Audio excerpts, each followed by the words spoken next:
pense qu'il s'intéresse en premier aux disparités entre les régions. Parce qu'on a souvent tendance à vouloir se comparer à d'autres pays, alors qu'à l'intérieur, il y a des disparités qui, à la longue, peuvent causer des crises, des guerres qu'on ne maîtrise pas.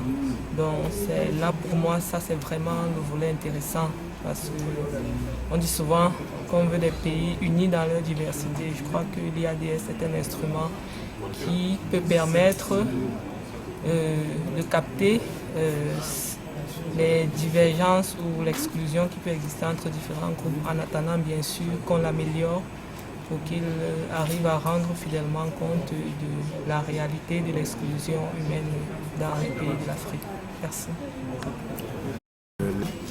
Bon, je pense que l'indice africain du développement social est un indicateur assez convivial, à la mesure où pour l'obtenir, on n'a pas beaucoup de choses à faire. Le calcul est assez simple. Et puis nous avons été habitués à des indicateurs qui ne s'occupent que du niveau national, alors qu'avec l'IADS, on peut aller jusqu'au niveau le plus fin, peut-être pas au niveau des villages, mais au moins au niveau des premiers démembrements d'un pays, c'est-à-dire les régions, les départements ou les provinces, selon les appellations qui sont en usage dans l'un ou l'autre pays. Donc, c'est un instrument qui sert à mesurer l'exclusion humaine dans une optique de transformation structurelle. Je le ramène donc comme étant un nouvel outil d'aide à la décision. Donc je crois que c'est un bel instrument pour nos hommes politiques. Donc maintenant d'avoir la pertinence de l'indice de développement, parce qu'il est ressorti à la formation que les deux précédents indices avaient également des limites.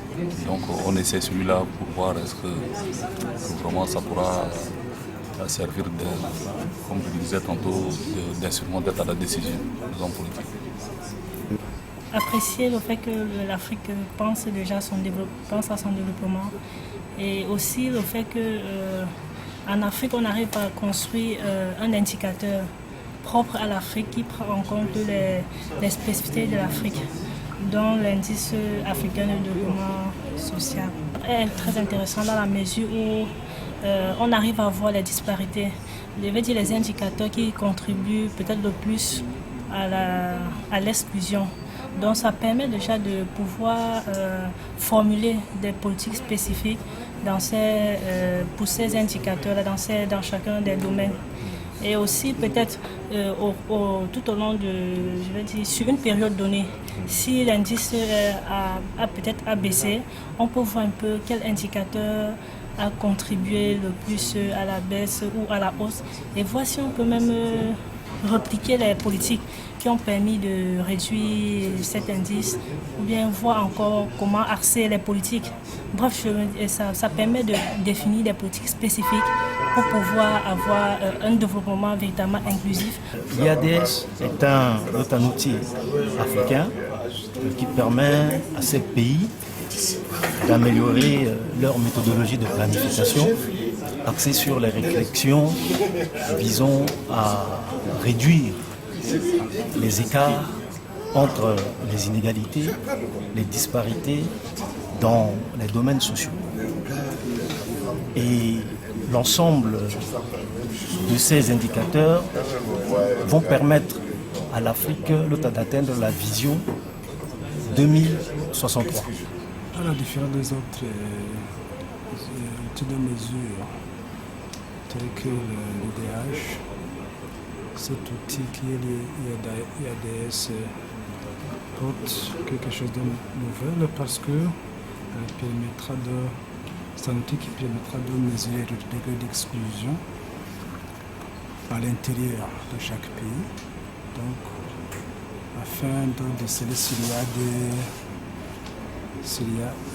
au niveau de la discrimination à l'intérieur de chaque pays. Je pense que c'est une chose très intéressante qui permettra de compléter peut-être d'autres indicateurs qui sont plus synthétiques. Je pourrais dire par rapport à cet indice qu'en tant qu'outil conçu par les Africains, il permet aux Africains de mesurer l'exclusion humaine dans nos différents pays respectifs, et beaucoup plus dans les domaines de la santé, de la survie, de la pauvreté, etc. Et c'est aussi un indicateur qui permet de recadrer les politiques sociales dans nos différents pays, en y intégrant les aspects de vulnérabilité et des inégalités.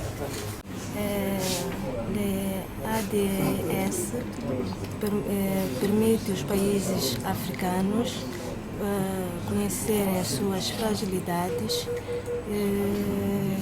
a níveis sociais e, através dos indicadores, para que possam melhorar a condição de vida da sua população.